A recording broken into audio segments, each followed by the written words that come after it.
So we're missing a couple people from last week, and I think we have a new person for this week. And we started off with higher numbers, so I'm curious if this isn't meeting people's needs, because there was a lot more people on the first session than to now. So give me some feedback about what's happening out there. I don't want to negate the fact that you're here. I can't either, but I do want to make sure that people are getting their needs met. So any feedback about the, are we waiting on 2 people, or just tell me what's happening out there in South Dakota or wherever you're from. I'm assuming you're in the Great Plains area, which would encompass more than South Dakota. But so what are people's experiences with this training, and are there a couple more people that might be coming, or people coming and going? Just kind of give me a sense of the level of participation, because my training is based on people coming back. So I just want to make sure people's needs are getting met for today, for sure. So just send a note in the chat if you don't want to talk to me directly, or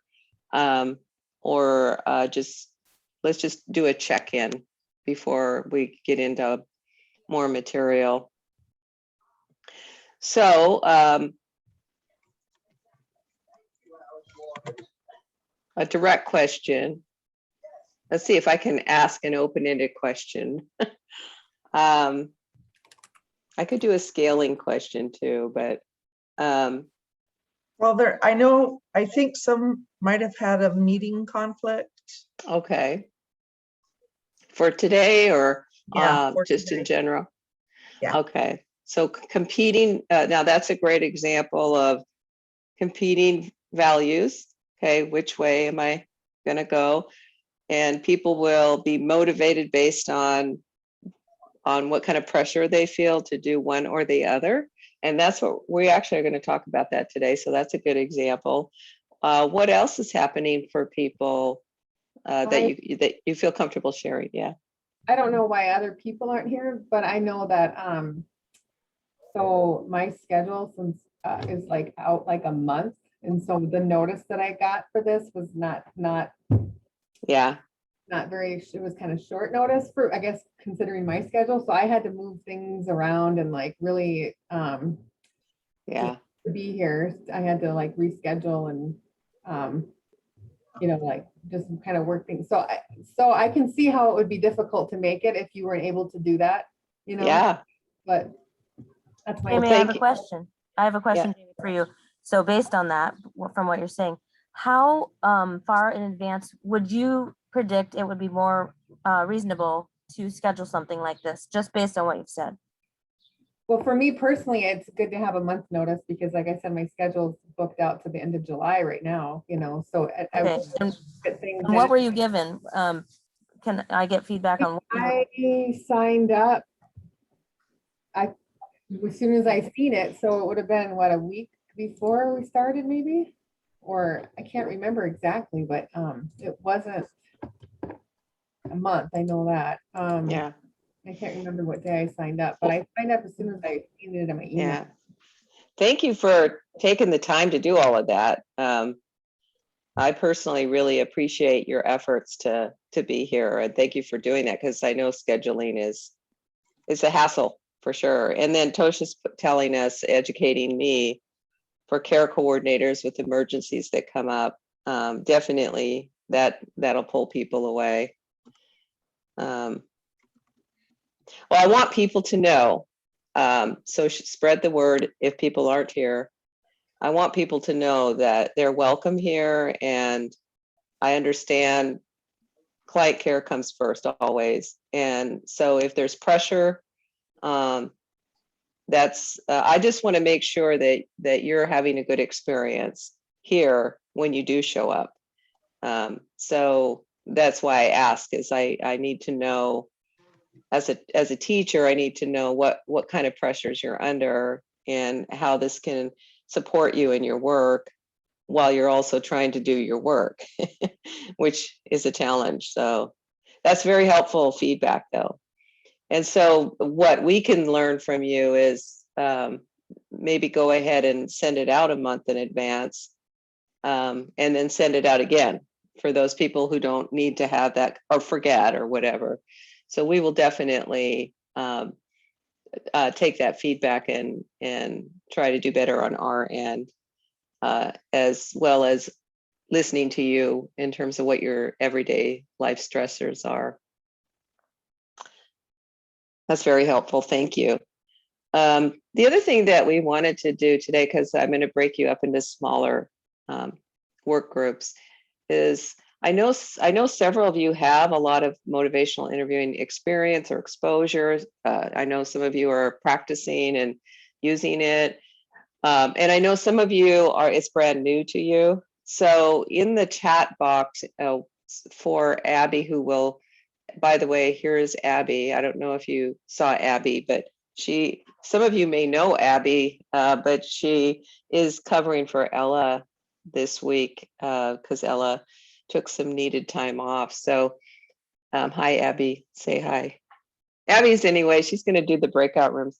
And if you could put in the chat box, if you evaluate yourself as a beginner, an intermediate, or an advanced MI learner, we don't want all the advanced folks in one group and all the beginners in one group. So if each one of you could put in your self-assessment, and you can send it just to Abby if you don't want to share it with everyone. So when you go to the chat box, there's a little drop-down box, and you could just send it to Abby Buffalo. And then just put beginner, advanced, intermediary. Then she can break up people accordingly.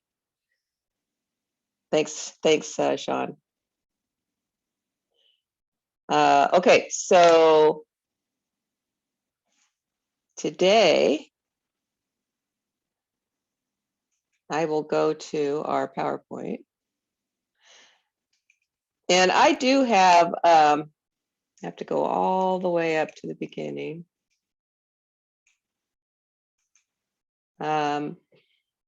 I do have electronically, okay, why did I do that? Okay, where did I'm sorry. I always mess this up. It's just a pain.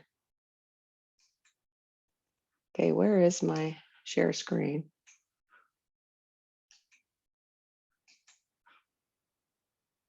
Oh, okay, I'm going to stop share and start that over again. I do have everything that I've sent out to you electronically, so oh, here I go again. There it is. Can you? I can't see it. Can you guys see it? And we saw it for a Good second. when you first popped it up. Oh, sorry. Yeah. Yeah. What am I doing wrong? Oh.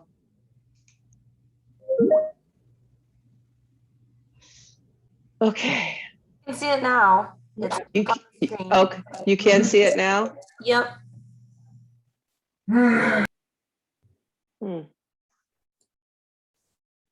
I think this, I can see it, but I'm not sure it's on share screen the way I think it, well, as long as you can see it, that's the most important thing. So you can see this, I'm assuming.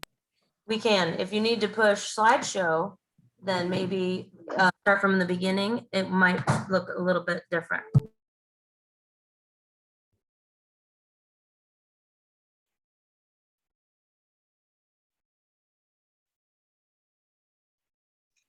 Okay. You wanna- can hear me though, right? Yep. I think you want to make Okay. your screen just bigger. Maximize your screen. There you go. Right there. Okay. All right. So what we're doing today is we're going to do process number 2, which is the focus. process, and we're going to continue our discussion on the ORS, client-centered relational skills. So if you notice, we talked about engagement last time, and that includes the spirit and style, and learning how to master the ORS, the client-centered counseling skills. And then we're going to talk about focusing. If you notice the visual, engagement is the most important piece. So you definitely want to feel really comfortable with paying attention to someone, using your ORS to keep the conversation going, to make them feel comfortable, to listening to what's important to them in terms of any kind of change, because this is all about changing. This is about engaging people to change.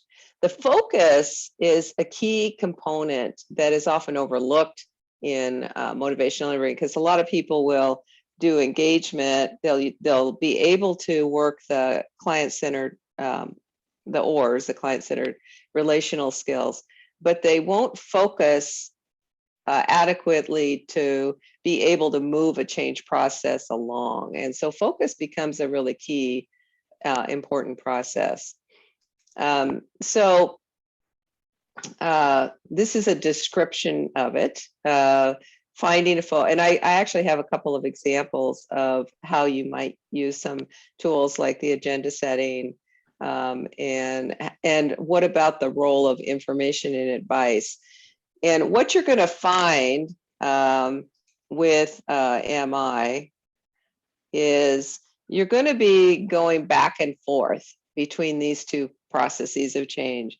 You'll hear a focus, it's consistent with what you might personally think is helpful, but then you'll back up to engage because of that role about ambivalence related to people engaging in a change process. So you're going to find yourself going back and forth and back and forth. And the reason that you want to make sure you have a clear focus is that you want to, when you get to evoking, you want to make sure, and this is where change talk happens for those of you who have had MI training, you want to make sure that you have a clear focus and that the person's with you before you start eliciting change talk and moving into the last two phases.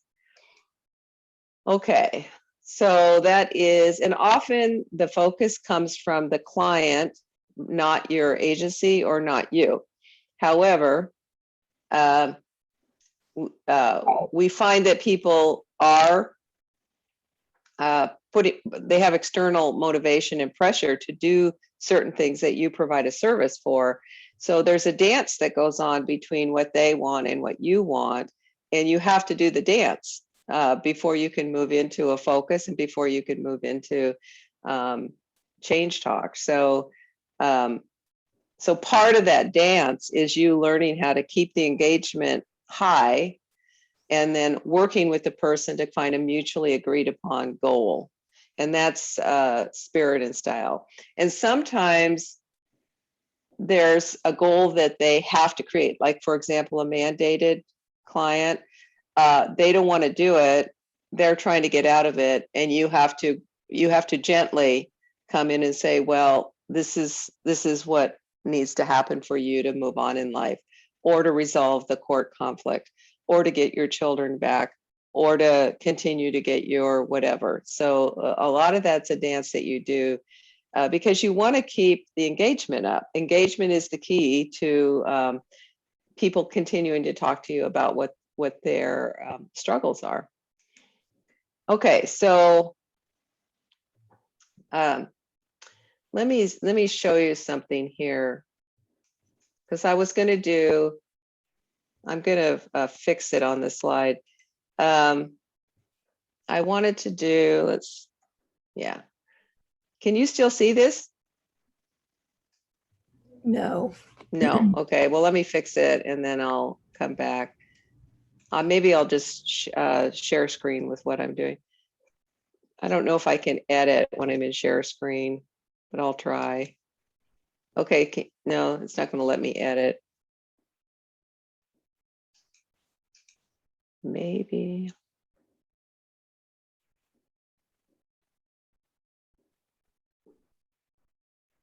Yeah. Okay. So I'm assuming you can see this though. Is that correct? Yep, we can see that. Yeah. Okay. Do you see the small circles? This is oh, well, I'm editing. Okay. This is I think I included it in participant handouts. If I haven't, I'll send you a follow-up. But this is an example of an agenda setting, which an agenda setting activity helps you to create the focus. And so I was going to do it with the I don't know response. Do any of you get an I don't know response? Yeah. Okay. So can you see what I'm doing right now? Just give me a feedback. Can you see what I'm doing? Okay, you can see me editing. So, okay. So what I do is I create a circle and I put, there we go. I put an I don't know, and these are examples of different things that people might come to you with as well: diet, exercise, stress, etc. But for the I don't know activity, so I get a form, or I get I actually have a piece of paper that's just called My Choices, and it has circles just like this does. And so there's probably a little, usually I try to keep it under 5, so I'll delete a few. And you want to have whatever, now for the I don't know, this helps someone process the I don't know response.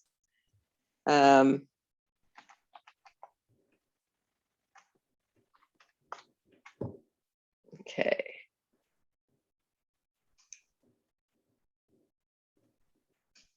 So I put in several I don't know.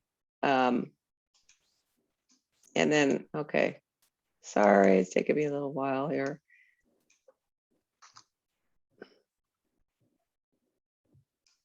Probably just easier for me.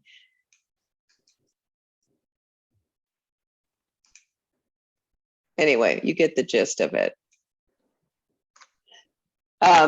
And then I usually have 2 blanks, but so I'm going to take these out for expediency, but say you have about 5 circles for the I don't know activity. And for each one you put, I don't know, and you leave maybe 1 blank. So I'm just going to copy and paste this. So it looks, yeah. And 1, 2, okay.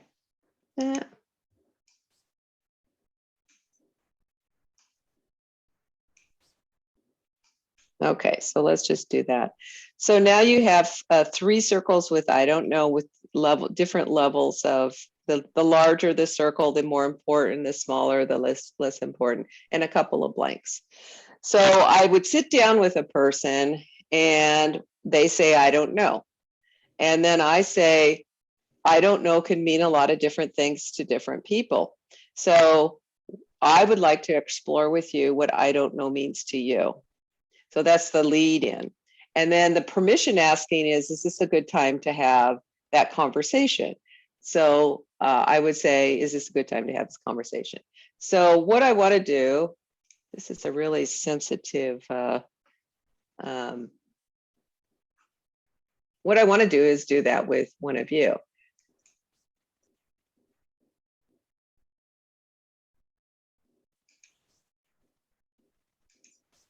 Okay. So I need a volunteer to role play an I don't know client.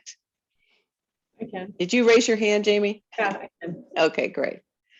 All right. So give us a little bit of context, and then I'll ask an open-ended question, and then we'll do the I don't know activity. So like reason for coming kind of thing, or what? What do you mean? Whatever the I don't know, like, okay, so, I guess we could just start the conversation that way, but are we in an outpatient? Are we at a home? Are we in a clinic? Like outpatient maybe. Outpatient, okay. And so maybe I've done my warm up and the person's with me and they're coming to their appointment either through the Zoom or in person.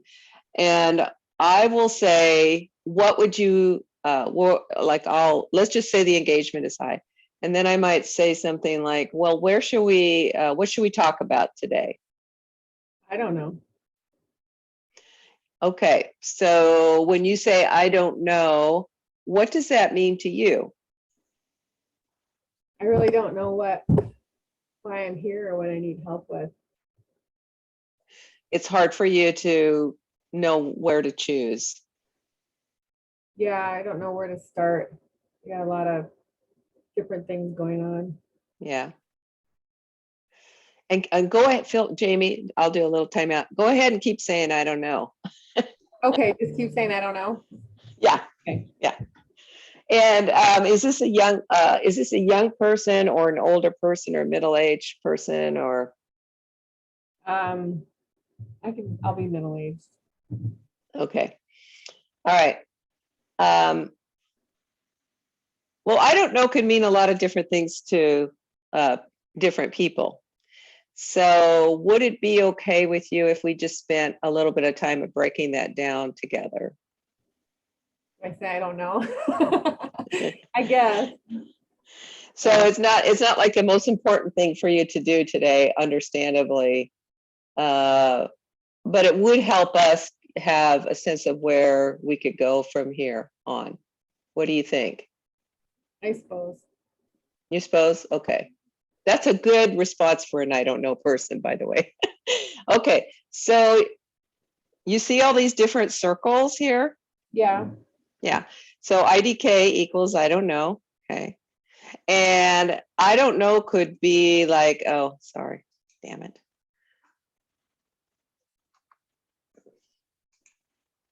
It could be, I don't know, I'm not going to tell you. It could be, I don't know, I haven't thought about it. It could be, I don't know, I'm afraid to tell you. It could be, I don't know, I feel hopeless. Or I don't know, I don't know. So when you think about the different I don't knows, which ones kind of hit you as the I don't know for you? I don't know. I haven't thought about it. Okay.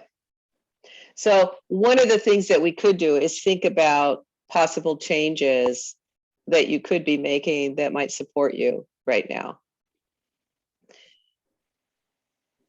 Yeah, I guess so. And it's not really the most important thing for you right now. I mean, I guess I don't know. Yeah. And remind us what brought you in initially. Well, I guess I got intoxicated and got into a fight, got in trouble. The court told me I had to come here, but I don't really think I have a drinking problem or anything. Just to a fight. So for you, it was something that happens based on your drinking and other people's drinking. And you think people might be making more out of it than it really is. Yes. Yeah, definitely. So that is something that you do know is people are blowing this out of proportion. Mm-hmm. Yeah. What else brought you in today? Well, I was told I have to do this or I could like violate my probation. What happens when you violate your probation? I'm not really sure. I'm kind of scared to find out. I don't know. It sounds like you've heard some things of what happens to people when their probation is violated. Yeah, I guess I don't want to go to jail or you know, have to go back to court or anything. Yeah, it's hard to be in situations like that for sure. Going back to jail, is that about your, losing your freedom? Is it about losing your job? Tell me a little bit more about that. Well, yeah, the first time I went to jail, I had to explain to my boss why I was gone, and that was embarrassing. And I don't want to. I'm afraid if it happens again, I'll lose my job, and I don't know who will take care of my kids. That was an issue too, and this would cause a lot of stress. Pretty scary, actually, especially when it comes to your kids and what will happen to your kids. Yeah. So you're pretty motivated to not have the negative things happen to you that would result in you not following through with a probation violation. Yes. Yeah. On a scale of 0 to 10, with 10 being I am the most motivated person ever for you to have met, to 0 being I'm the least motivated person, where would you put yourself on that range? Motivated for not getting in trouble. Is that what? Yeah. I would say probably like an 8. 8. So that's pretty high. So tell me why you chose an 8. Well, because I am mostly doing everything I'm supposed to do, but I mean, I'll admit that I drank a couple times just when I knew I wouldn't get caught. Sure. So Yeah. I guess that made me think that I must be an 8, not a 10. Oh, okay. So that one thing. Yeah. Yeah. And you said you're mostly doing what you should be doing. So sounds like the drinking is really the issue, and just maintaining that abstinence while you're under the court issue, doing the court stuff. Yeah, and I think it's hard for me because I don't know why they're making me not drink when I just only got in trouble once. Yeah, it doesn't make sense. No. Yeah. Seems kind of crazy. And it sounds like you enjoy drinking too. Sometimes, yeah, I guess. I do it, I suppose. Yeah. Well, since you're motivated to not have the negative consequences, especially regarding your family and your job, what do you think we should do with the time you spend here?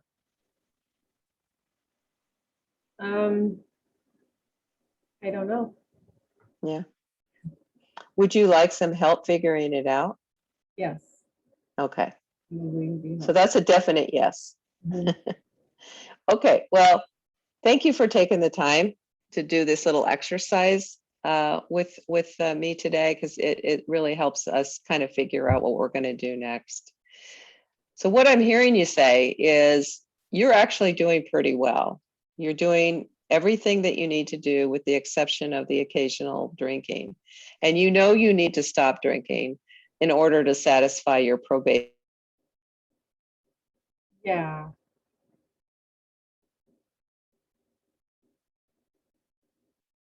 I can't hear you.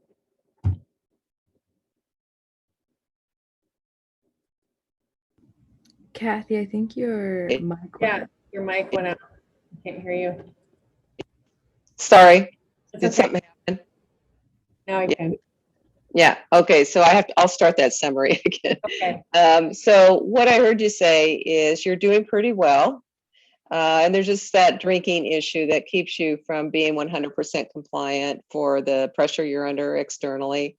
And your internal reasons, motivation to stay in this program and come and see me is you do not want to go back to jail, which results in a lot of stress related to how am I going to take care of my family?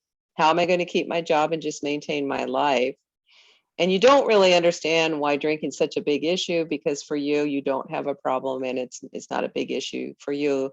Although I'm assuming that you don't want to be in fights to get you into trouble. No. Is that a correct? Yeah. Okay. And you're willing to work with me, even though you don't really feel like you need to, but you're willing to show up and work with me to keep yourself out of jail for those reasons. And you feel pretty strong with your motivation to finish all of this and get out of the system and all of that. What else have I left out that's important to you?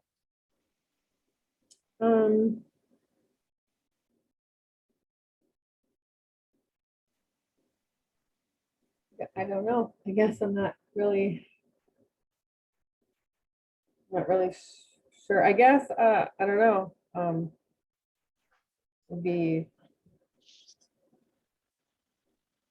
I guess I'm just not really sure what you can help me with. Yeah. I'm just kind of. Yeah. And so I need to include that we need to come up with something that we can work on that would satisfy the probation stuff and get you back to your life. Yeah. All right. So let's start from there. Let's start from that point, and let me offer you some suggestions about what this program can offer to you that would help you with your goals of maintaining your job and your family life and your personal life. And also maybe explore the drinking. I'm not hearing that you feel like you need to stop. You're just maybe needing to get some more information about all of that. Would that be a good place for us to start? Yeah, that probably would be. Okay. All right. So thank you, Jamie, for taking the time to do that. So Welcome. okay, so let's go back to what you saw me do and your reflections on that. So I'm opening up discussion.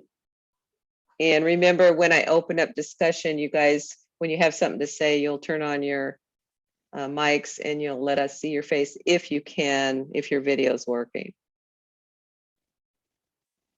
So I'll throw that out to you guys right now.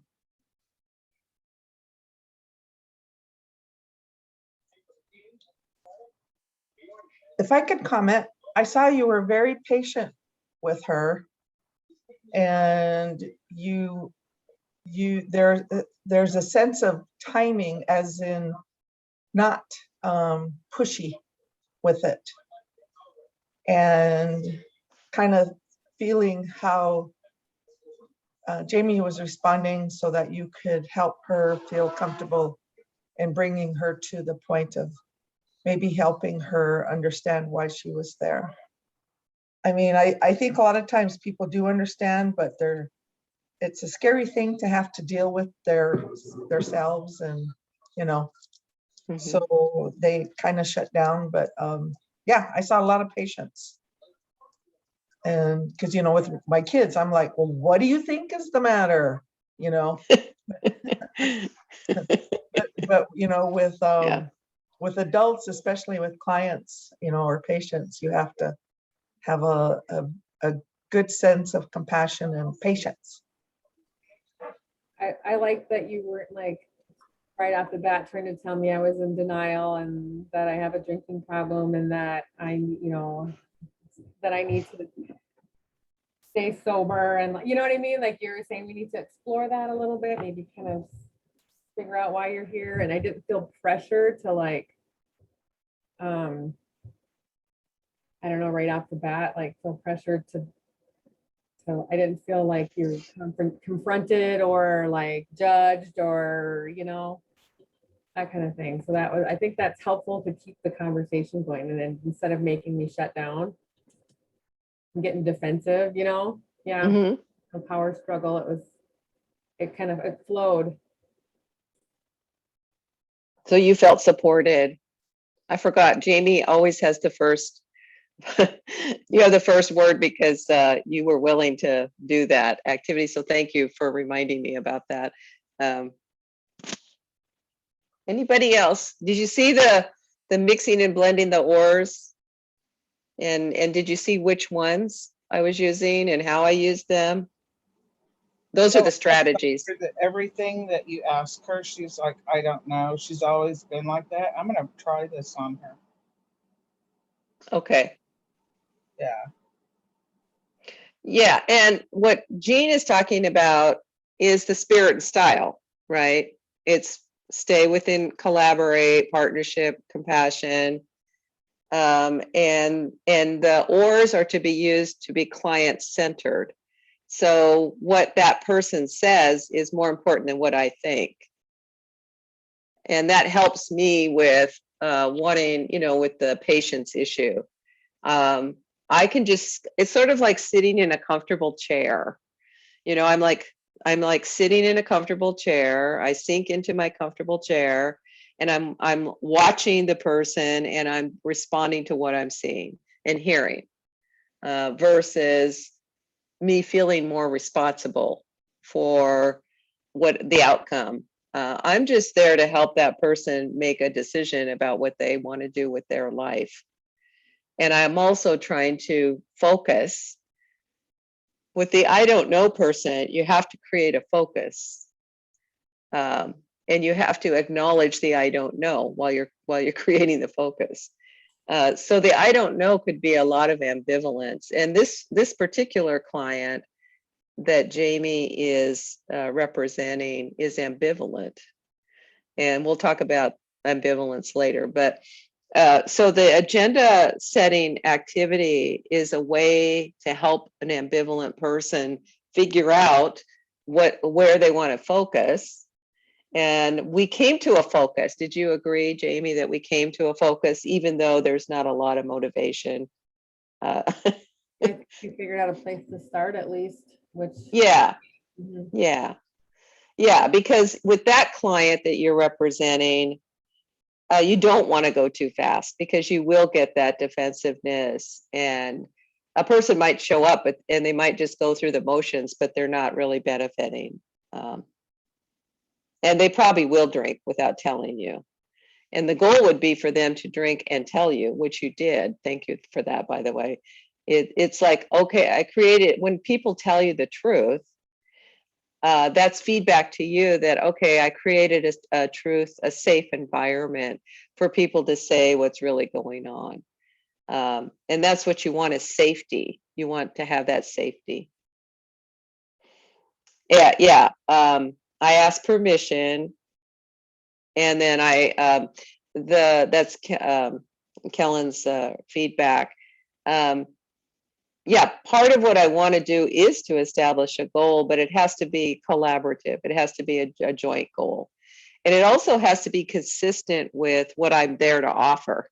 So like if I'm in a outpatient drug and alcohol program and the person creates a goal and they don't want to stop drinking, and I know that's what I'm there to serve, then we have a dilemma, because I can't maybe get them a job. I can send them to job resources, but I can't do it for them.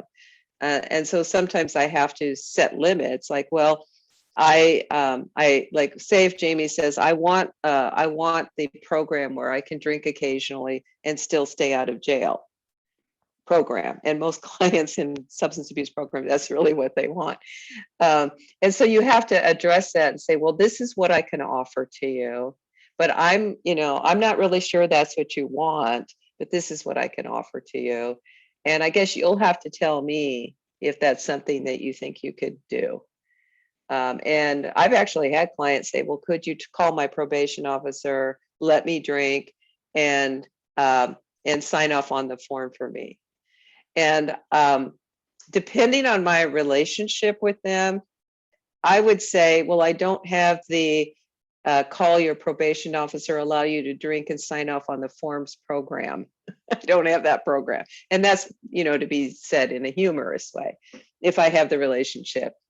If I don't have the relationship, I say, well, that's I'll use the, well, it sounds like that you have a dilemma in that you really don't want to stop drinking. Your probation is requiring you to stop drinking, but you don't really want to stop drinking. And that's a dilemma for you to figure out. I can help you with the probation requirements, but it's going to require things that you don't want to do. So now I'm not sure where we should go. And so you just acknowledge that there's limitations, but without judgment. You're not going to be judging. Okay. Well, thanks again. And I'll go back to any other questions or comments before I move on. I just had something I'd like to make a comment on, if you don't mind. Yeah. Especially with the I don't know patient. I know with some of the other coaching training that I've had, we talk about how, everybody always has three choices. And, one choice is the optimal choice, the suboptimal choice, and then like apathy or indifference, or, not doing anything at all. And I think we like to word it that way because, instead of labeling those as the optimal or suboptimal, good or bad has way too many connotations that is different for everybody. Mm-hmm. But the optimal choice, they say, is that's the choice that's best for you, and it's best for everybody on your dream team, like your therapist or your probation officer or your family or spouse or whatever it may be. That's the choice that it works for everybody. And then the suboptimal choice is that choice that usually provides immediate gratification. So it's good, it makes me feel good right now, but it doesn't necessarily help me in the long term, and it doesn't necessarily help the people on my team. And then if I don't know, if I'm really apathetic, well, it may just mean I don't need to do anything right now, or I just need some more information so I can process and make a better decision.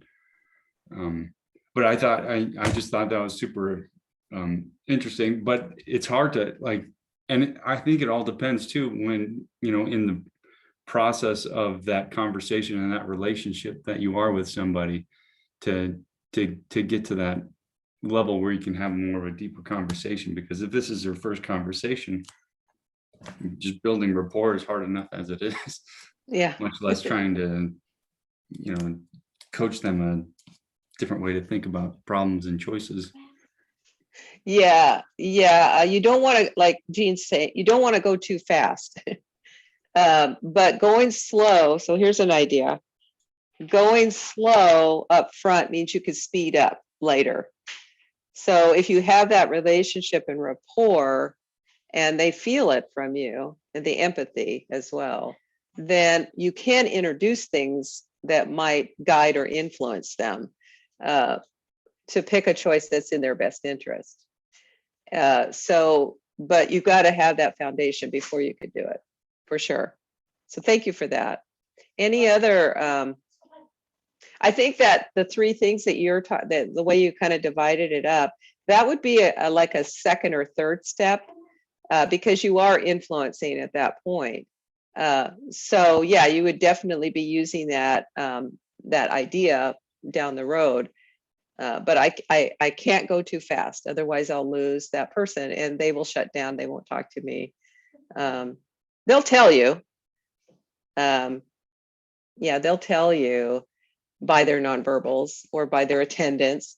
The biggest thing is the attendance. Like that's immediate feedback that I don't want to deal with this, and I don't want to possibly I don't want to deal with you. Yes, Stacy, I will do that. Actually, I'll do a post training. Like I've been sending you guys post training notes. Have you been getting those?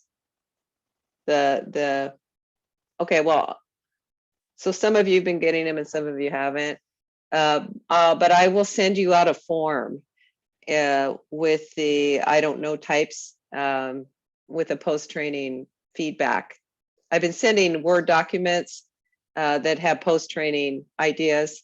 That's what I'm talking about. Yeah. So if you've been getting those, I'll send out a form, a blank form, and I'll send out some comments about what to fill in for the I don't know after we're done. Okay. So let's go back. Oh, there's the I don't know. Okay. So we're trying to negotiate the agenda. We're trying to explore current strengths, and we're asking permission. Tell me more about that. What made you select that topic, et cetera, or some open-ended inquiries or questions that you could ask when you're going through this process. And then you just remember to reflect, Reflections have to be focused on the person, accurate. The person has to say, yeah, that's accurate, which is why my favorite question is, what else? What else do I need to know? Now, what Jamie did in representing her client is she told me I missed something important. And that was, okay, all this is good, but I just still don't know where am I going with this? And that was helpful for me to stay client-centered, but also to create a focus. So that feedback from your clients is super important.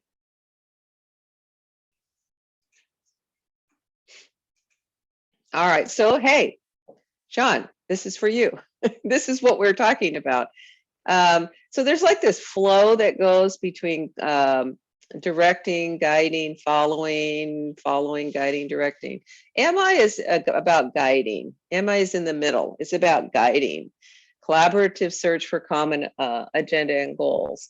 Directing is what a lot of substance use programs do, which is not very engaging, as you probably have already experienced or know about. And that's where the clinician or agency is in charge, and the agenda and goals are coming from the agency or the practitioner. A lot of substance abuse programs are built on this idea, and also correctional programs. But they don't do the engagement thing, which means you lose a lot of people. People drop out.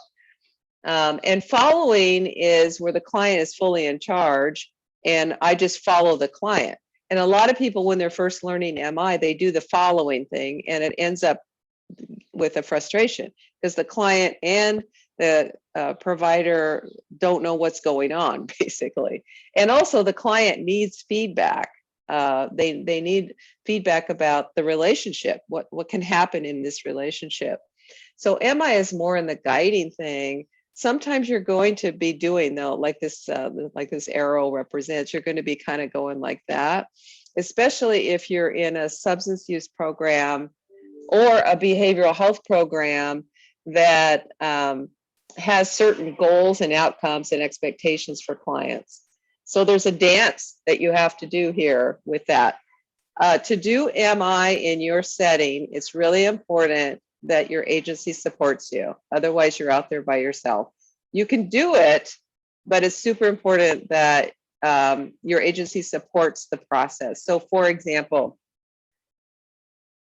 a lot of times people will go into a program, they'll do an assessment or a screen, and then they'll say, okay, here's where you belong. And the person might be highly motivated and say, yeah, that's where I belong. Or they might say, no, I don't belong there, or something like that. And or they might say, well, maybe I belong there and maybe I don't. So part of doing this is understanding that you have the permission from the setting that you're in. You have the support from the setting you're in to slow the process down and to actually use a guiding style in your work. Okay. How are we doing on time? Yeah, let's break up into small groups. And do we have, where is Abby? Yep, I can. There you are. Okay, did you get enough feedback to be able to break people up? Yes. Okay, so what I would like you guys to do is like groups of 3 or 4. And last week I asked you for homework to do the values card sort. So there's a couple ways you can do this. There's going to be a speaker, and I'm going to type this into the chat box so you have it. So you're going to have 3 different roles. You're going to have the speaker, you're going to have the listener, and you're going to have an observer. And so you could have 2 observers, but you'll always have a speaker and a listener. And I want to show you.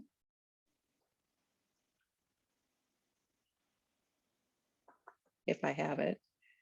Where is my spirit? Okay, well, I'll just ignore that then. I don't want to take up any more time. And what you're going to do is you're going to think about the values card sort that you did, and you're going to think about if you had any competing values.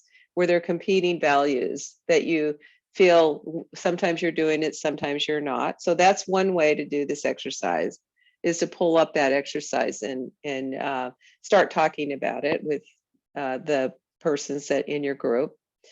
The other thing you can do is what Jamie and I did. You can pretend to be a client type person that you might be working with, that is somewhat ambivalent about being there. You could do that. And a third option you have is that there's something that you think about that you feel two ways about. And if you use that one, that's what we call real play. The values one and that one is a real play versus a role play. And that one would be something that's safe for you to talk about, that you can respond to in a small group. And it could be like things like, oh, I want to change my job, or, and by the way, don't do that if a supervisor's in the room with you. So don't do it with a boss, but, or it could be, I'm trying to decide to go back to school or not, or it could be, I want to take a vacation, but I'm not sure if I want to, I know where I want to go, but I'm afraid to go, or, you know, something safe for you to talk about. You don't want to talk about your primary relationship, staying together with somebody, because that brings up a lot of emotional things. So you don't want to talk about divorce and marriage and separation and all of that. Just something really safe. A lot of adults struggle with diet and exercise. You could talk about something like that if that's a safe topic for you, but pick something safe. But you also don't want to pick something that is a yes or no, like I don't like peanut butter. Okay, you're not ambivalent about, well, sometimes I like peanut butter and sometimes I don't. That's not going to lead to a conversation much more than yes or no. So you don't want to pick anything that's like that either.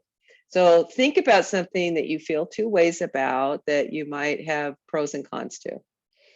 Or think about your values exercise and what you learned about doing the values exercise, if you want to choose that, particularly if you have competing values in your top 10 or 5 list. So I like peace, but I also like I like to communicate and resolve conflict. And so those are competing values. Or I like my home, but I like to travel, but I really like my home. I like to stay home, but I also really miss about traveling, or something like that, where you feel kind of two ways about. Or you pick the client that Jamie represented. I'm here, but I don't want to be here. Okay, so once you identify that, you are then the speaker.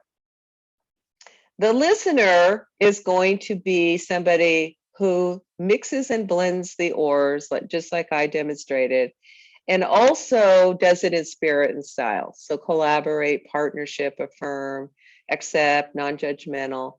So that's what you're going to practice. That's your practice.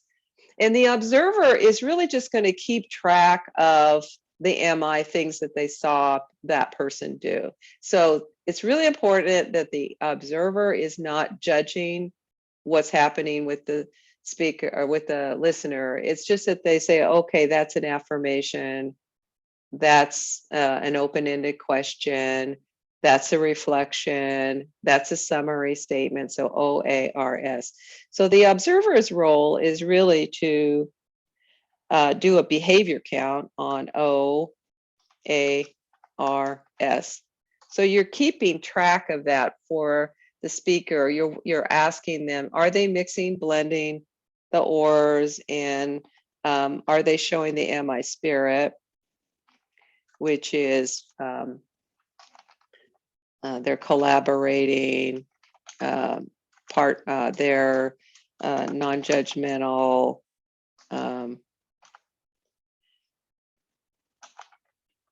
they're accepting, that kind of thing.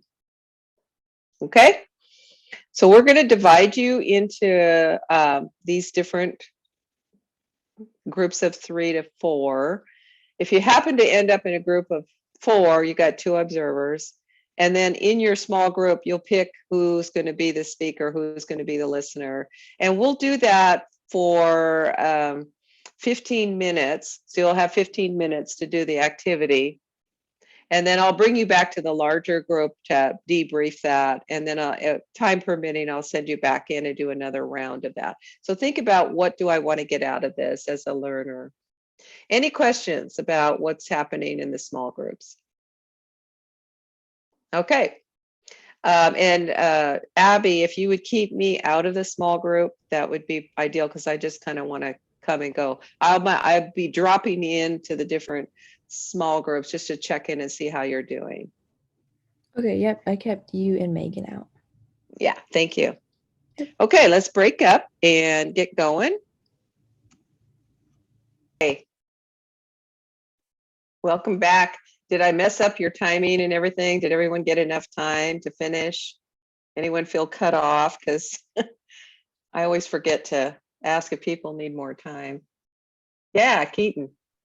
You know, I was in the middle of doing a reflection. I was about to reflect back, and as soon as I was about to say it, you popped in. Y'all good? Y'all good? Oh, geez, I'm sorry. Yeah, I lost the first like 3 seconds worth of dialogue, and Oh, I didn't want to. I didn't want to say and backtrack, so I had to diverge. Yeah, I'm sorry about that. We'll do a better job messaging before. Oh, that was fine. It was just a funny happenstance thing. Yeah. It's like that E.F. Hutton commercial. Like, what's he about to say? Hello. What did he just say? All right. So thank you for doing that exercise. And I'd like to check in with each role before we move on to something else. So let's start with the person who took the biggest risk are the listeners. So I know the speakers took risks too, but the listener is practicing something in front of peers, and that's a pretty big risk. So I'd like to start with our listeners. Those of you who were listeners, tell us what that was like for you. Did you learn something new? Did you get reinforced for what you already know? Tell us what that was like. So listeners first. And we have, there was 3 groups, so we have 3 listeners. So please share your experience doing that. Just as heads up, our group, I think all of us had a chance to be a listener for a little bit. Oh, okay, great. Well, then any of the ones in your group, I think there was 3 in your group. So what was it like to be a listener practicing MI, spirit and style, and mixing and blending the ors? What did you learn for yourself? I learned it's quite hard. Yeah. At one point I got lost. I didn't know what to say next. I felt like I was reflecting too much and not going anywhere. Yeah, that circle. Well, that's the good news, is you are reflecting. I mean, that's really the most important skill. But then it's asking those open-ended questions, or doing something that invites more conversation or more direction. So thanks for sharing that. So practicing open-ended questions, it's usually the ratio is for one open-ended question, you do 2 to 3 reflections. So that's your ratio.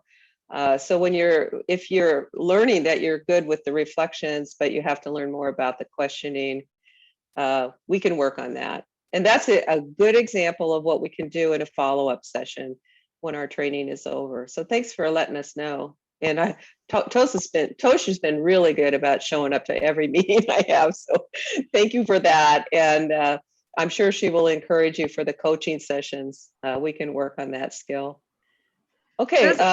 Yeah, go ahead. I was gonna say, it's not so much about ors, but about the spirit. I actually was surprised how easy it is for me to switch into like that relationship, because it's like, I was talking to my coworker who, in real life, I don't talk to him like this, but it was like actually really easy for me to like go right into it. And but it's like a little switch. It was just like, it's like that spirit, like you suddenly just hit this, like how, like that really genuine curiosity, and like trying to see how can I help, what can we do, and really trying to help understand like what's really, where's the ambivalence you know, Yeah. and, you know, getting to that. And I was surprised how like, it was just like putting on shoes and trying to figure that out. So I didn't realize it was like a switch until I was talking with my coworker, because me and Keaton, he's like the little brother who teases the heck out of me. but Yeah. it was like going into that mode was actually pretty easy for me. So that surprised me a bit. Really? Yeah, Yeah. So you're it's a natural for you. maybe. Yeah. Am I, as one of those, you know, quote, evidence-based practices for you is a natural. It's a natural fit for you. Yeah. I wouldn't be surprised actually that most people from a Native background have that experience, because that's the Native way. That's the value system from Native peoples, is to collaborate and be relational. It's really more about how that relationship is versus that you have one. And so sometimes when I do an MI training, it's sort of duh, you know, when people say, well, I want it to be culturally relevant. Well, it is culturally relevant. And this, to me, the spirit and style are the not spoken but true pieces of the Native way. It just structures it in a way. The unnatural part, which I do want to talk about, is the cultural implications. It's rude. I think one of our folks said it. I think it was Shannon or Sabrina. Somebody said it last week. It's rude to ask too many questions, and so you don't want to ask too many questions. You want to balance a question with lots more relational, and that is the Native way of doing things. There is a strategy too that I like to highlight, and also Lakota is different than Southwest, is different than the Alaskan villages. So it's what's the Lakota way of doing things that MI fits nicely into. And you have the answer to that. I don't have the answer to it as much as you do. You can tell me, well, this is what I think. Language, for example, speaking the language, being relational. It's really about how am I relational that engages someone to talk about change. And then what's the Lakota understanding about change? You know, how do we change that's consistent with our culture? That's a good question. If as a white looking person raised in a city, having a Lakota mom, but raised in the city, I came from a generation where my mother rejected her Indianness, if you will, because it was not fun being Indian in her time. So she left, came to the city, left Eagle Butte, came to the city to escape the poverty and what she saw there. And so she went Western. But when I went back to Eagle Butte, it was late in her life that she reclaimed her heritage. So like, what is that like to be that way? And I think that her influence on me, the culture got through to me. It made sense to me. It got through to me. So I didn't, it was a natural fit for me to go back to the culture. So, but I wasn't raised in traditional ways. So how do your traditional ways fit with this practice? And what adaptations do you think you need to make? Relational is not one of them. However, I'm going to talk to you about change, about changing something. And what's the value system around change in the culture? What do you think? I know I'm going off on a tangent here, but I think it's important to highlight it before I go back to the listeners. And because I think Kellen's bringing that up, really, it's a natural fit for her foot in the shoe. Well, I think it's because of the cultural background that you have. What do you think? I think so. I think, you know, in our culture, I think visiting, getting to know each other, teasing, I mean, it builds that rapport. And I think for me, it's just easy to, you know, really listen and just hear someone's story and connect in that way. Mm-hmm. So that connection is really important. And so I think that would make sense to me. Yeah. How I was raised. So one of the things Tosha and I talked about in preparing for this training was to make sure that we understood the Lakota culture as it relates to this best practice. So I think that what you just said made. Do you guys, like, when you're listening to somebody's story, do you see it in your head? Do you see it visually? Yeah, that's another way that I think is unique to Native peoples, is they actually see the story in their head. And I do that. I can see the story in my head. So when someone's telling me a story, I can actually visualize it. And so a lot of times people would say, how do you remember that? Because I would get a lot of feedback. How do you remember all those things? Well, I see it, the story in my head, which is, I think, another Indian way. It's you actually pay attention by visualizing it in your head. I can remember things, details about situations because I visualize it in my head. Whereas non-natives don't do that. They pay more attention to the words and not the story and not the visual. So that's a difference for, I think, Native people and non-Native people that aren't sensitive to the culture. Is they are more focused on the content and less on the process. So those are some of the things that I've noticed in working in both Native and non-Native worlds. And I'm not implying that people who are non-Native aren't doing that, because obviously I had to learn how to do that. It kind of came natural to me because of my background. But if you're a non-Native person and you work in Native culture, you probably do that. You've learned to do that as well. So there are just some things that I noticed that are different between the MI way in a Native context and the MI way in a non-Native context. And you can see it if you look at YouTube. One of the things that I do when I'm training is I look at YouTube examples of MI. If you want to continue to do more exploration, you can look at YouTube videos of MI, and you can see the difference between a person from a different cultural background, a non-Western cultural background, and how they apply MI from a white person, typically a white person, who is looking more at the content and not the process. Okay, so that's a big path down. It's what I do. I do the circular kind of thing. So we're going to circle back to the listeners. So I've heard from Kellen, and Tosha. Who else? What else are the listeners learning?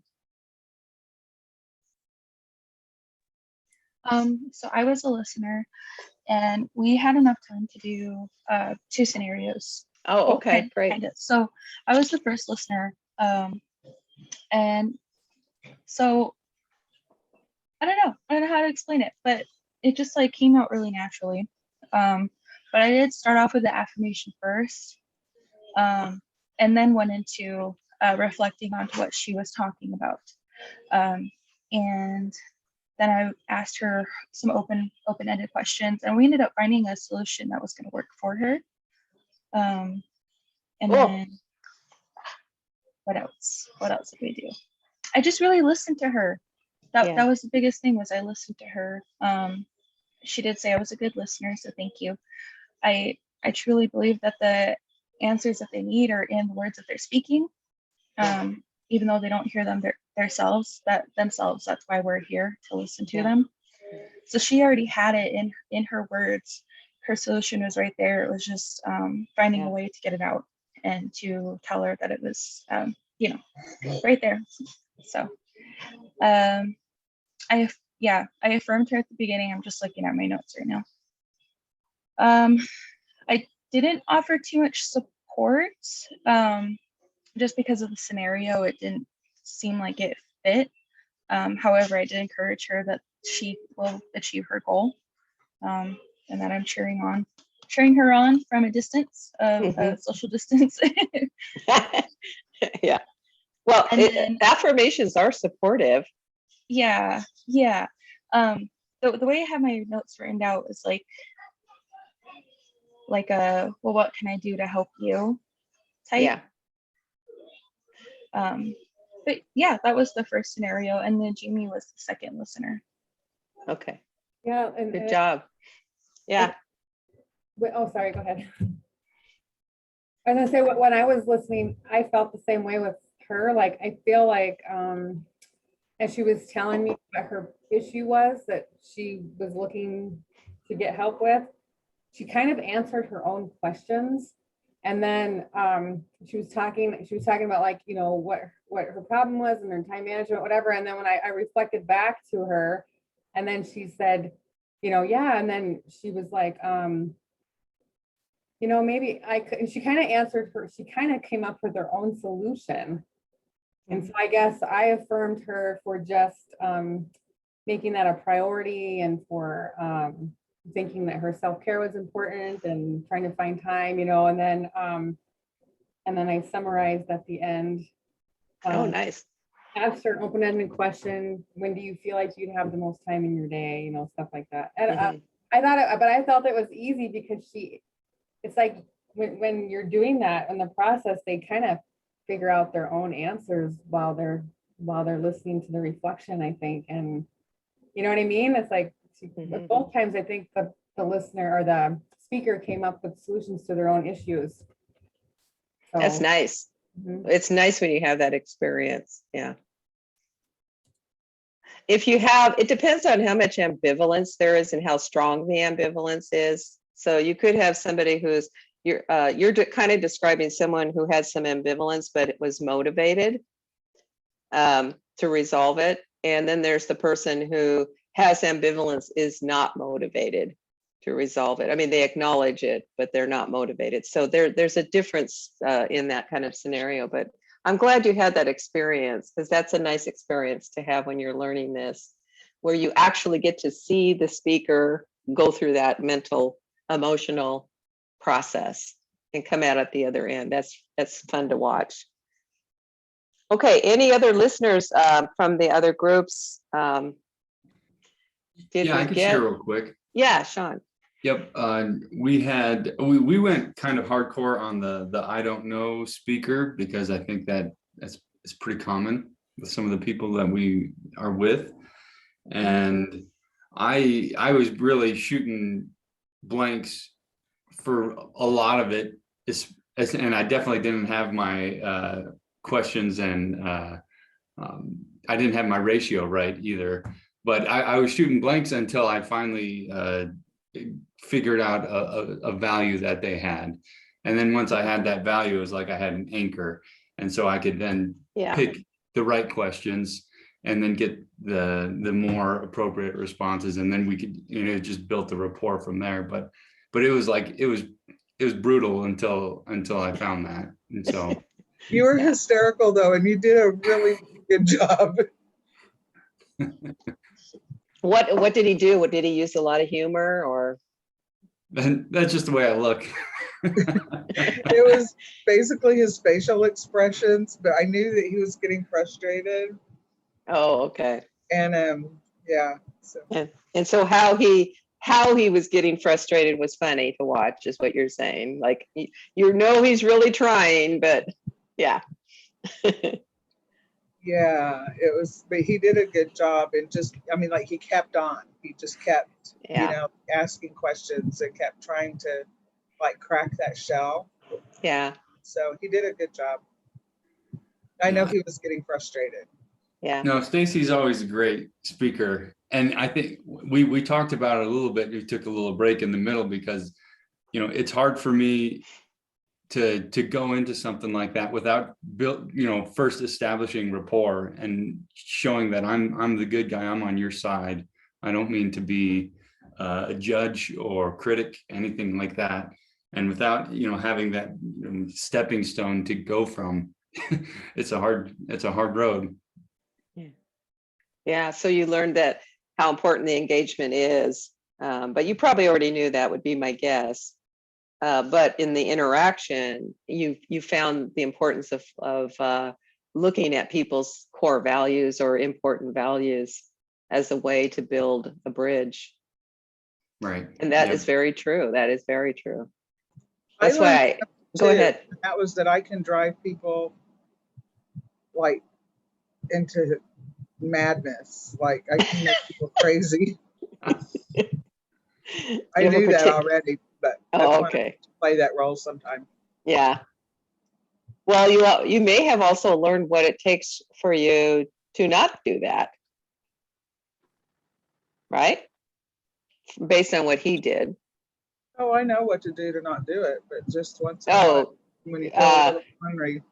It's I'm it's good at not that playing you the don't role. know, it's that you have to tell other people what works for you. I think I did know. I think, Yeah. I mean, I think I did learn, you know, it's like people can be so closed off Yeah. and so resistant that it's extremely frustrating to try to do that. But, you know, Yeah. Sean did a good job because he just kept on and kept on. And like you said, he finally struck that. He found something of value to me. And Yeah. so he did a good job. Okay, good feedback. And Stacy, what was your takeaway from what you did? From what I did or what he did? From your, what are you learning? What was your takeaway? That I really shouldn't be so stubborn. That I think it's really critical to, like, I understand MI, but at the same time, like having that rapport building, you know, trying to find a common ground, I think, you know, and I think Helen does a really good job in, you know, like I too use humor. I can remember an instance where I had to go speak to a group of high school students. And it was intimidating. Like, they're the scariest people on the planet, you know? I've gone and spoken at NCAI in front of all the tribal leaders, and that was not near as scary as going and speaking to a group of high school students at Pine Ridge High School, you know? And like, I try to use humor, and like they're just sitting there and not responding, and I'm like, okay, like none of us want to be here, but here we are. And you know, so just trying to find that, almost like kind of calling them out in a humorous way, Mm-hmm. you know, and making it like, I get it, but here we are, so let's make the best of the situation. And that's what has worked for me in the past, you know. And you know, but you really have to try to, and then it kind of like breaks that wall down a little bit, you know, or it starts breaking it down, and you can get some interaction going whenever you use that humor. Yeah. It feels safe when people are with you in a humorous way. And it is safe most of the time. Yeah.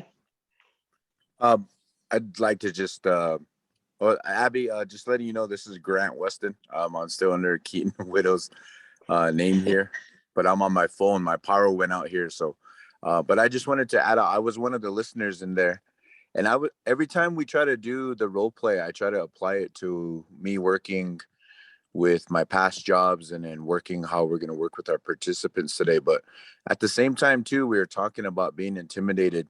Our participants and some of our families, they don't show it, but they're really intimidated by just the way we have the approach, how we're dressed, how we're going to have our facial features, and or how we have our nonverbals.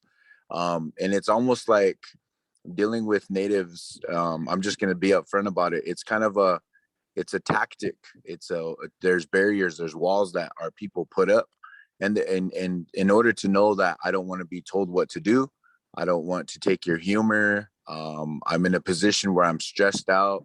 I'm gonna see if you're gonna just talk to me by a book or by they're gonna really read into it, and they're going in depth. And this is over because of the many jobs that I had throughout working on the reservations, and then working out here with Native Americans and the Native programs outside. So some of the language we speak and trying to be positive and have the humor, it's somewhat sometimes foreign to a lot of our people that are listening to us. They're not ready for the humor. There's a time and place. They're not time to joke around, and they need it, but they need to hear us, and they need to feel comfortable. So it's almost like while we're talking, we have to build fast rapport while we're doing it, and then to gain their trust at the same time in order to get down our goals. So I was kind of looking at it in that point of view. And I think that's another thing too. We need to be aware of what kind of stance we have, and to try to analyze and work with the best of what we can, especially for us dealing with the youth. There's a lot more layers underneath before, you know, gaining rapport and having to talk with them too. But yeah, as far as talking with Native parents, a lot of us are under the microscope. A lot of the Native parents are thinking that, oh, we're not doing it up to par, something, or someone's always judging us.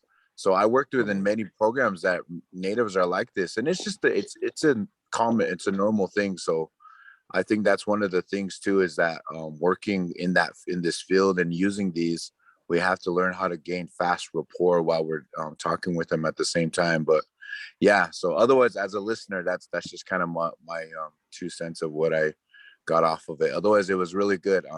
I sometimes I always say this too, whenever if I'm having to talk with others or give orientation. If we're being overly too nice and too smiley, we're gonna lose them too. Over too positive, we're gonna lose some of our native people. You know, it's almost like we have to walk a balance with them in order to gain their trust, and then to hear, and in order for them to hear what we have to say. So, but yeah, that's all I have. Sorry, I'm kind of long-winded sometimes. Can I I speak to that? totally agree. That's a good point. And I was going to speak to that. I think that's a part of it, though, is that it's about being authentic, you know, and if you're trying to be happy, then it's going to come off that way. But this is where really reading verbal cues. And I think a lot of people, when they start this work, especially after you're kind of past the MI, so maybe I'm speaking a little beyond it, but I think you can use MI in a lot of different scenarios. But I think people are afraid of truthiness or the truth, and you know, saying, like, observing behavior. So like that day I had a youth that had their arms crossed and was upset, and I knew it wasn't at me, but it's like people don't want to talk about that. And I'm saying, hey, you know, I noticed, you know, what's going on today. What do you need today? Because I'm noticing this, and I just want you to know, we've been meeting a year. I'm here for you. And that's what caused her to open up. So I think a part of it too is, you know, I think sometimes people get afraid to address, you know, body language when they're upset. People are upset or something's bothering them. And I think sometimes that's where, you know, we need that practice in saying, you know, I noticed, you know, like one of my participants was upset with me, and I brought it up the next meeting. You know, I said, I noticed, you know, you're feeling, and they were like, hey, it was a bad day, you know, a lot was going on. And but like, I think that's one area I notice a lot of is people like get afraid to address, and I don't like the word, but resistance. People are afraid to address the social cues. And it's not saying that, oh, you must be upset at me. It's just saying, hey, I noticed, you know, something's different today than when we met last time. You know, can you tell me about that? What's going on? And I think that really does help in building that authenticity in your rapport in that relationship, because they know you're not afraid to talk about these things, and you're inviting them that this is a safe space for you to talk about this stuff. And I'm not going to be offended. I'm not going to be hurt. You know, and I think that's just something you build over time. And that's kind of what I've done with a lot of parents over the years. I agree with Grant. Like so I've had some, you know, interaction with parents. Sometimes you have interactions with parents first before you have the interaction with the student. And you know, just from what I've learned is, you know, Grant speaks the truth. A lot of our Native families and a lot of people within our Native community, they're in a means of survival. So, you know, when we're addressing and using tools like this, one thing that I focus on, that I try to remember, is to not be so smiley, not be so cheeky, you know, when I'm meeting them the first time, because social emotions, being happy, enjoying life, sometimes those are things that are put on the back burner for those families. And to kind of meet them on the same level, you kind of have to walk in on the same level, and you know, not come off in a way where they're going to be intimidated by you. And I think that's where Grant was going with that. Even by the way you dress, like they always say to like dress like how you would want to be greeted. So, you know, not showing up in like brand new slacks and designer shoes and stuff. You really want to come from a similar space. to really engage and to really create that, like he said, that fast rapport with them, because a lot of them, that's just not on their mind right now. And that's totally going to be just off of the first impression. And you know, one thing that I learned is like you really have to adjust to that fast. You know, if you laugh and you joke around and they don't do it back, then you should probably just like lean back a little bit, because it's, you know, it's not something that's on their plate right now. But I totally understand where Grant's coming from. The technique that we're using is amazing, and I truly believe it. But at the same time, we still have to be very cautious of how we're interacting with our Native community too. Yeah. I'm going to try and summarize it, because I don't hear anything that's antithetical to MI practice. And I think the core thing is the genuineness, is pay attention to who you're trying to talk to. And that's one of the fundamental values of MI is, and I think, Sabrina, when you say if you go in with an attitude of jokiness and you're not getting a response back similarly, MI would say stop joking. You know, meet them where they're at, meet them with how they are communicating with you, both verbally and non-verbally. And also, the agenda, MI is about collaboration of an agenda, not giving an agenda. So if their agenda is different than what you think your agenda is going in, you would not just do your agenda. You would, and I think that's what Grant's, and Grant, don't let me put words in your mouth, but I think that's what you're talking about, is pay attention to what's important to them. Be aware of their verbal and nonverbal. It's sort of that idea of meet a person where they're at, but that means you have to pay attention. That means you can't go in without attending to what you're seeing and what you're experiencing. It also means that you have to be sensitive to how you're coming across. And if how you're coming across is not, the person isn't relating to it, you really have to take a step back. And while you're talking to somebody, you have to do all of this in your head while you're talking to somebody in order to be able to enter into a relationship with them. So that's sort of my summary of what I'm hearing you guys say. And I really appreciate, personally, I really appreciate what you're saying. And the other thought I had was, because you mentioned joy and joyfulness. Of course, we want our people to feel joyful, but the reality is that they're not. That's what I'm hearing. People aren't always joyful, and they're very suspicious of what your intentions are. And so that fast rapport idea is, how do I do fast rapport? What is my way of doing a fast rapport? And I think that Grant has his way, Sabrina has her way, Stacy has her way, Sean has his way. But it's whatever your way is. It's useless if you don't pay attention to how your way is with the other, whether it's a family or parents or kids. If they're not responding, your way isn't working. So you have to give up your way in order to have that fast engagement.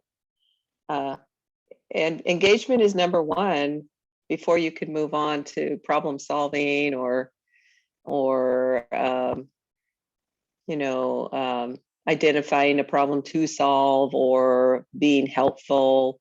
Engagement is number one. And pay attention to your style. Everybody interprets an MI spirited style through their personality, through their way. So pay attention to how you're coming across.